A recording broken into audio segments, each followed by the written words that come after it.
Selamat pagi pemirsa, eskalasi perang yang melibatkan Amerika Serikat, Israel, dan Iran kembali mengguncang stabilitas global. Gejolak harga energi, tekanan nilai tukar, hingga ketidakpastian dampak ekonomi menjadi dampak yang nyata turut dirasakan Indonesia. Di tengah situasi yang penuh ketidakpastian, pertemuan para tokoh nasional di Istana atas undangan Presiden Prabowo Subianto menjadi sinyal penting bahwa persatuan nasional adalah fondasi utama menghadapi guncangan global. Inilah editorial Media Indonesia edisi Kamis 5 Maret 2026 dengan tema Rapatkan Barisan Hadapi Guncangan bersama saya Valerie Budianto. Anda juga bisa berpartisipasi dan berinteraksi melalui telepon interaktif di nomor 0215839900. Pagi ini sudah bersama dengan saya anggota Dewan Redaksi Media Group, Jaka Budi Santosa. Mas Jaka, selamat pagi. Selamat pagi Mbak Valerie. Siap merapatkan barisan Mas Jaka? Ya, harus. Ya Mas Jaka, pagi ini editorial membahas terkait dengan pertemuan Presiden Prabowo Subianto dengan Presiden dan Wapres terdahulu termasuk Ketua Umum Partai Politik. Nah, bagaimana editorial melihat langkah ini di tengah tekanan krisis global? Ya, pasti ini langkah yang bagus ya. Artinya ketika kita itu ikut merasakan dampak dari perang Amerika Israel melawan Iran, yang pasti akan berpengaruh terhadap hampir semua sisi kehidupan kita, terutama energi dan pangan, ya kita butuh menunjukkan bahwa kita itu bersatu, bahwa kita itu harus merapatkan barisan karena guncangan yang akan kita rasakan kalau perang di Timur Tengah itu berlarut-larut, pasti akan sangat besar. Dan kalau kita tidak bersatu, kalau kita masih sibuk dengan kepentingan masing-masing di dalam negeri, bagaimana kita bisa mengatasi persoalan-persoalan yang datang dari tingkat global. Jadi apa yang dilakukan oleh Presiden dengan mengundang mantan-mantan presiden, mantan-mantan wakil presiden, ketua-ketua umum partai politik itu merupakan langkah yang tepat. Paling tidak Pak Presiden itu ingin menunjukkan bahwa di kalangan elit itu masih terjadi konsolidasi, masih terjadi koalisi. Jadi ketika elit bersatu, ya kita berharap di kalangan bawah, di kalangan akar rumput juga tidak terpecah-pecah. Dan itu modal yang sangat kita butuhkan untuk menghadapi tantangan yang sangat luar biasa dari dampak perang di Timur Tengah ini.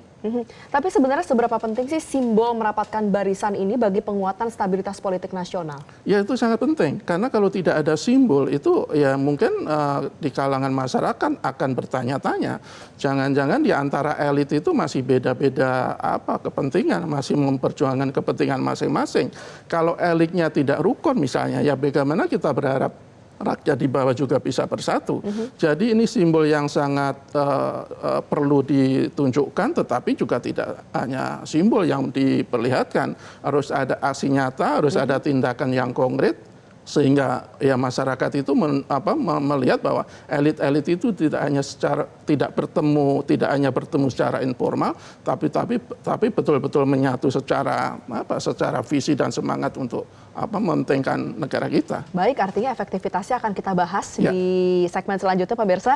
Dan sama-sama pemirsa, inilah editorial Media Indonesia edisi Kamis 5 Maret 2026 dengan tema Rapatkan Barisan Hadapi Guncangan.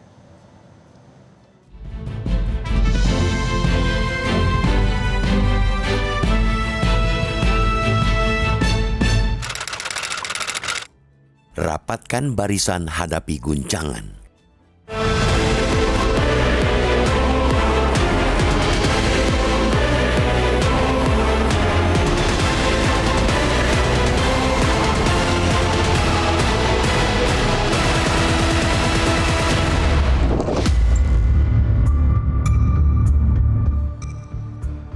Dunia kembali berdiri di tepi pusaran krisis.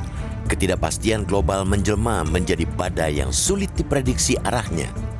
Eskalasi perang antara Amerika Serikat, Israel, dan Iran bukan sekadar konflik regional, melainkan epicentrum ketegangan yang dampaknya merambat ke seluruh penjuru dunia, termasuk Indonesia. Harga energi berfluktuasi, rantai pasok terganggu, nilai tukar tertekan, dan psikologi pasar mudah goyah oleh setiap letupan di Timur Tengah.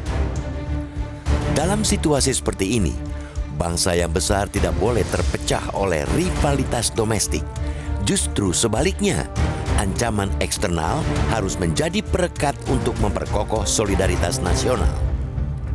Pertemuan para mantan presiden mantan wakil presiden dan ketua umum partai politik di istana atas undangan Presiden Prabowo Subianto menjadi simbol penting bahwa Indonesia memilih merapatkan barisan untuk bersama-sama menghadapi guncangan badai akibat krisis global. Pertemuan tersebut bukan sekadar agenda silaturahmi politik.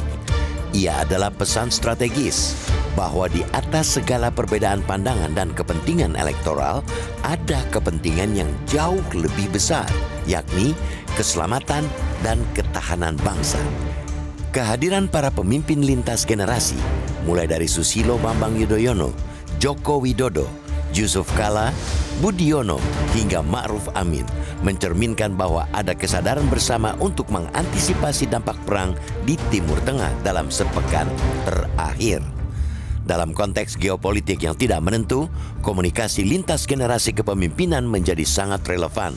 Pengalaman para mantan kepala negara dan kepala pemerintahan adalah modal kebangsaan yang tak ternilai dalam membaca arah angin global. Langkah Prabowo mengundang para pendahulunya serta para pemimpin partai menunjukkan kesadaran bahwa stabilitas politik domestik adalah mutlak.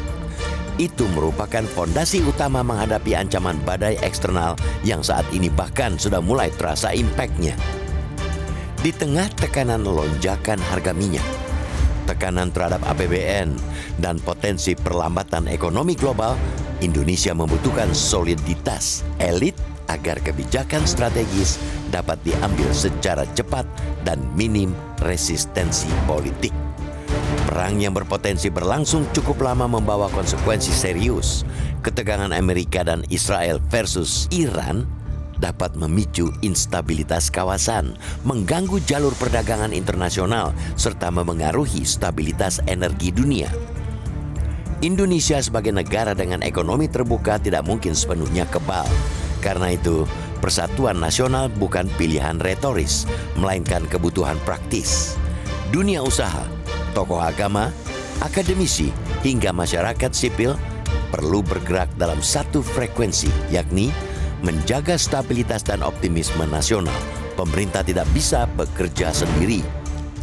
Di tengah dunia yang bergejolak, bangsa ini harus tetap tenang, tapi waspada. Jika tidak mengendalikan arah perang di belahan bumi lain, setidaknya bisa memitigasi dampak serta menyiapkan langkah kontingensi. Fondasi utama untuk kedua upaya tersebut ialah memperkokoh persatuan dan menguatkan nilai kebangsaan. Karena itu, sekali lagi, pertemuan di Istana Negara dan Istana Merdeka itu jelas bukan sekadar agenda seremonial. Isyarat persatuan itu juga menegaskan bahwa ketika kepentingan nasional dipertaruhkan, semua kompak duduk satu meja. Kiranya kekompakan tersebut bisa dielaborasi menjadi program dan kebijakan yang konkret, sehingga dampak perang ini tak sampai membuat Indonesia limbung. Pertemuan itu juga harus dibaca sebagai panggilan moral bagi seluruh elemen bangsa. Jika para mantan presiden dan para pemimpin partai mampu duduk berdampingan, sudah sepatutnya pula seluruh elemen bangsa ini juga merapatkan barisan agar bangsa ini mampu melewati badai geopolitik global ini.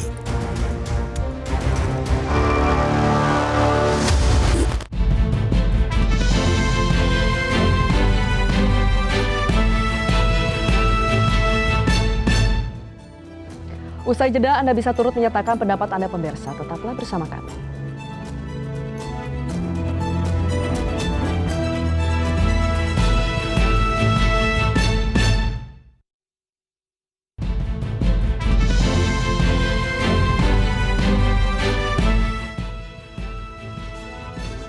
Editorial Media Indonesia, dan kini saatnya kita mendengarkan pendapat dari salah satu pemirsa Metro TV. Sudah ada Bapak Max dari Manokwari, Papua Barat.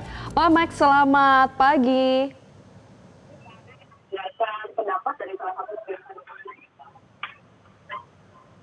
Selamat pagi Pak Max, apakah sudah bisa mendengar suara di studio? Selamat pagi, iya saya dengar jelas sekali. Selamat pagi Metro TV dan selamat pagi untuk rakyat Indonesia terutama yang sedang berpuasa. Baik, selamat pagi Pak Max. Gimana tanggapan Bapak terkait dengan pertemuan para pemimpin terdahulu dipanggil oleh Presiden pada hari Selasa malam? Begini, kita ini jangan negara yang tiba saat tiba akal. Yang namanya rapatkan barisan hadapi goncangan itu dari dulu.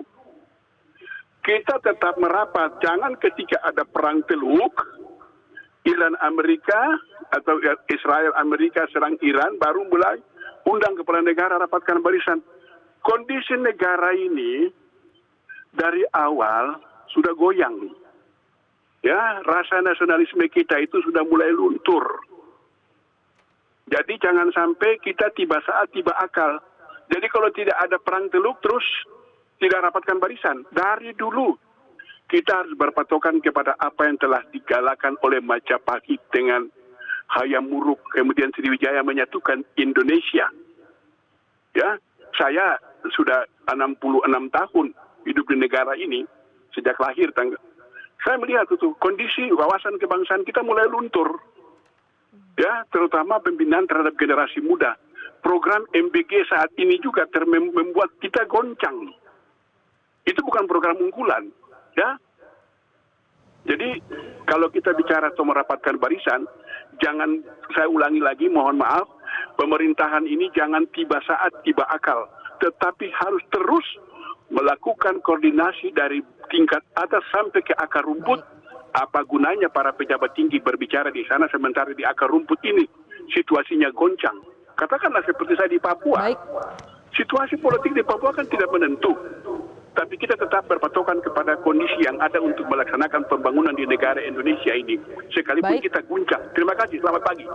Selamat pagi, terima kasih Pak Max. Menarik apa yang disampaikan oleh Pak Max Mas Jaka. Bagaimana seharusnya rapatkan barisan ini dari dulu, nggak tiba-tiba sekarang dan lalu hilang nanti aksi nyatanya nggak ada. Ya, semestinya kalau kita berkaca dari sejarah bangsa kita ya, karena semangat persatuan, semangat gotong royong itu memang sudah mengakar di kalangan masyarakat itu dulu ya. Tapi kalau sekarang dalam beberapa dekade atau tahun belakangan ini ya harus kita katakan ya semangat itu sudah mulai luntur. Tadi Pak Max bilang semangat kebangsaan itu sudah mulai luntur.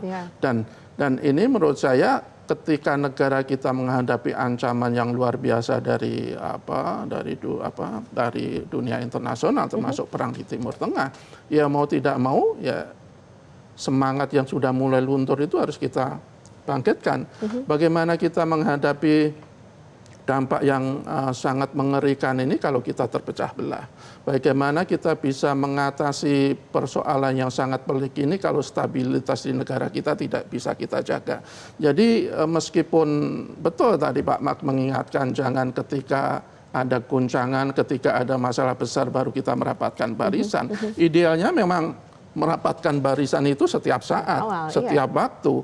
Mau ada guncangan, mau tidak ada guncangan ya kita harus barisan kita harus rapat. Tetapi yang sudah dilakukan oleh Presiden apapun kita apresiasi. Artinya Pak Presiden ini menganggap bahwa menyadari bahwa dia itu tidak bisa bekerja sendiri. Artinya dia menyadari bahwa perlu masukan-masukan dari pihak-pihak lain termasuk dari mantan-mantan presiden. Ya kita pasti yakinlah seperti Pak SBY itu 10 tahun memimpin negara kita pasti punya pengalaman, pasti punya masukan yang sangat berharga untuk diperhatikan oleh pemerintah sekarang. Kita juga yakinlah Pak Jokowi juga beberapa mantan presiden yang hadir di pertemuan itu termasuk ketua-ketua umum partai politik pasti dia punya saran-saran yang baik, pandangan-pandangan yang bagus yang bisa menjadi pertimbangan bagi pemerintah untuk bekerja yang lebih baik ketika negara menghadapi persoalan yang sangat pelik ini. Dan ada istilah juga better late than never, mendingan telat daripada nggak sama sekali. Ya, meskipun sebenarnya pepatah itu sebenarnya ya kalau kita mau jujur sebenarnya sudah saatnya kita tinggalkan. Jangan sampai terlambat sebenarnya kalau bisa ya. Tetapi apapun harus kita apresiasi. Artinya pemerintah di bawah Presiden Prabowo sudah membuat langkah-langkah yang menurut kami kita dukung karena negara kita betul-betul menghadapi dampak yang luar biasa, ancamannya tidak bisa kita pandang remeh. Kalau perang di Timur Tengah itu berkelanjutan, yang pasti harga minyak akan semakin melonjak.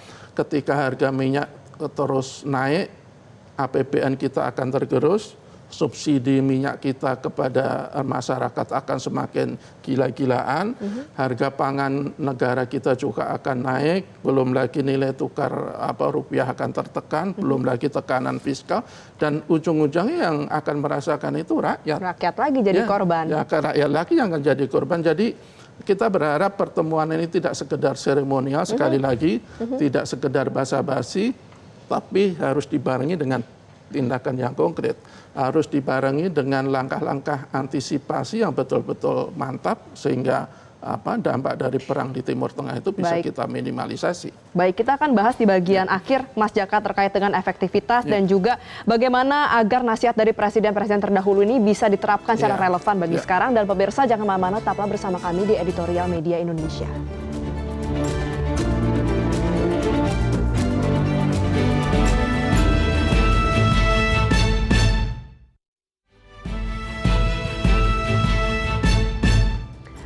Anda kembali di Editorial Media Indonesia, pemirsa, dan kita masuk pada bagian akhir diskusi kita pagi ini. Dari awal kita sudah melihat bagaimana kita harus merapatkan barisan Mas Jaka, tapi jangan sampai ini cuma jadi simbol ajang silaturahmi politik. Nah, bagaimana memastikan agar forum ini benar-benar menghasilkan langkah konkret, Mas Jaka? Ya, yang kita tunggu adalah solusi yang diambil oleh pemerintah. Sekarang kan tanggung jawab ada di pemerintah. Kalau tadi mantan-mantan presiden dan beberapa tokoh yang diundang itu kan sekedar memberikan masukan dan saran. Eksekusinya itu kan ada di pemerintah Prabowo. Ya, kita berharap untuk menyikapi gejolak ini ya nanti ujung-ujungnya itu jangan rakyat yang harus menanggung beban. Jadi pemerintah harus memastikan apapun langkah yang diambil nanti itu untuk melindungi rakyat, terutama rakyat yang rentan. Kita tidak berharap umpamanya nanti harga minyak naik gila-gilaan terus dengan serta-merta pemerintah menaikkan juga harga BBM di dalam negeri. Akan lebih bagus misalnya ada mulai sekarang sudah ada rancangan atau upaya untuk melakukan relokasi anggaran. Kan ada beberapa pos-pos anggaran yang menurut kami itu masih bisa dialihkan untuk memberikan proteksi terhadap masyarakat. Kalau kemudian nanti tiba-tiba pemerintah mencari gampangnya saja dengan menaikkan harga BBM dengan nilai yang cukup signifikan misalnya, ya tentu saja rakyat tidak bisa mendapatkan sesuatu yang semestinya diberikan oleh pemerintah. Dalam situasi sekarang itu kewajiban pemerintah adalah melindungi rakyatnya. Harus memastikan rakyat itu tidak terdampak langsung terhadap gejolak di dunia luar. Kalau kemudian pemerintah itu hanya kemudian mencari mudahnya saja dengan kebijakan-kebijakan yang ujung-ujungnya memberatkan rakyat, ya kita pertanyakan kapasitas sebagai para pemimpin yang semestinya melindungi rakyat. Artinya kebijakannya pertama harus solutif, tapi juga antisipatif ke depan ya, Mas Jaka? Betul. Karena sekali lagi ya kita tentu saja berharap bahwa perang di antara Iran sama Amerika dan Israel itu segera selesai. Tetapi kan kita juga harus memberikan pemahaman kepada masyarakat bahwa ya perang ini bisa jadi berkepanjangan.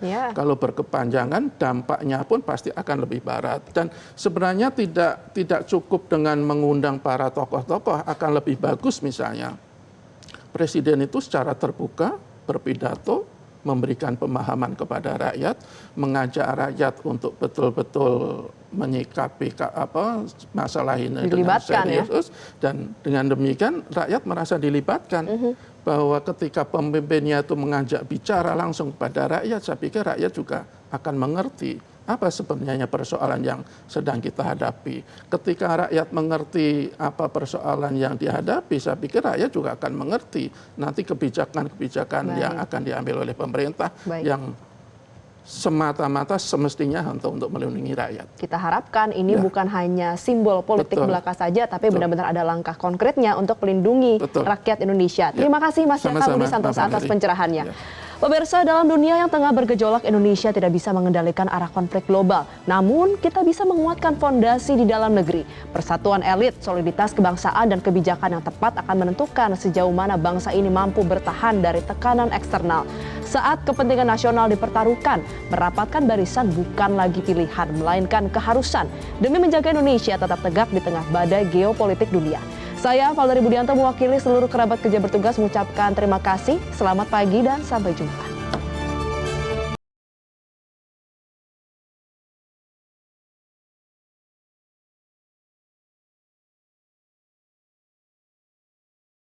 Jelajahi cara baru mendapatkan informasi. Download Metro TV Extend sekarang.